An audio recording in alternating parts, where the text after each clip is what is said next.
নমস্কার বন্ধুরা, welcome to my Facebook and YouTube channel. দেখো সকাল সকাল আমার মেয়ে উঠে গেছে আর বাবার কোলে চাপবে কি একবার, কিন্তু আমি বহুত প্রিয় ওর, খুব ভালো। দেখো সকাল সকাল কীর্তন একটি আসে পিরায়। দেখো আমার ভাগ্নি আর আমার মেয়ে দেখো বিরাই গেছে, পয়সা দেবে কীর্তনবেলা দিকে, খুব ভালো। বন্ধুরা, সংসার সুখী হয় রমণীর গুণে, একটি কথা তোমরা শুনিয়েছ।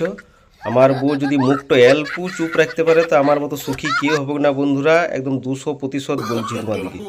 কিন্তু মুখটা চুপ রাখতে পারবে তবে তো। আর দেখো দেখো আমার দিকে তাকাচ্ছে, দেখো খুব ভালো, ঝাঁটে দাও, খুব ভালো দাও। আর দেখো সকাল সকাল চা দিন দিলে 1 গ্লাস। আচ্ছা বন্ধুরা বলো, গ্লাসে কেউ চা খায়? আমি বারবার বলি গ্লাসে চা খেলে জীবনও বড় লোক হতে পারবো না। আর ই আমাকে বড় লোক হইতে দিবে কি নাই? তুমি কি চাও না গো যে আমি বড় লোক হয়ে যাই? গ্লাসে চা আমাকে দিও না তুমি। দেখো গিজার নিয়ে চলে এসছে গরম জলে চান করার জন্য। আমার গরম জলের দরকার নেই, আমার বউ আধা ঘন্টা যদি কথা বলে আমার সঙ্গে চান করার আগে আমার শরীরটা এমনিতেই জ্বলিয়ে যাবে। দেখো দোকান এখন চলে এলাম, ঝাঁট ফাট দিয়ে রেডি। দেখে নাও দোকান আমার। দেখো খুচরা পয়সা কাকা আমাকে দিন দিলে সকাল সকাল, যেন আমাকে নোট করে দিবি, দোকানে তোর খুচরা কাজে লাগবে। মানে খুব ভালো কথা, গুনে দেখি কত আছে। দেখো গুনে সেট করে রেখে দিলাম। 600 টাকা আছে, 600 টাকা আমার ছোটো কাকে দিতে হবে। দেখো নাস্তা করার জন্য ঘর এলাম, দেখো বসে বসে পিসি আর আমার বউ রুটি করছে।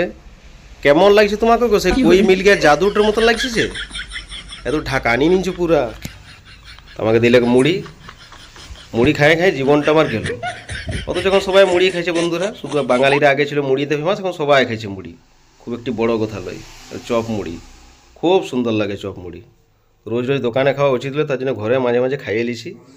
আর দেখো মূলা দিন দিলে খুব ভালো, ঠান্ডাতে খুব উপকারী। আর দেখো টিঙ্কু চলে এসছে, এর একটি বিয়া লাগাই দাও, 5,000 টাকা আমি দেবো তোমাদেরকে। বিয়ার বয়স হয়ে গেছে এর। দেখো তাকে তো শাখারাম গণেশের জয়ন্তী বটে, সব স্টুডেন্টরা পিরাইছে, শিশু মন্দিরের সব স্টুডেন্ট মালা পুরাবে। দেখি ঘর যায় এবারে, অনেক দেরি হয়ে গেলো, 12টা 1টা বাজে গেলো। গাড়ি আমার দেখতে পাইছো, ঘরে যাওয়াই ভালো। দেখো ঘর আসতে না কাকার গলায় দিলে সাপটাকে বেড়ায়।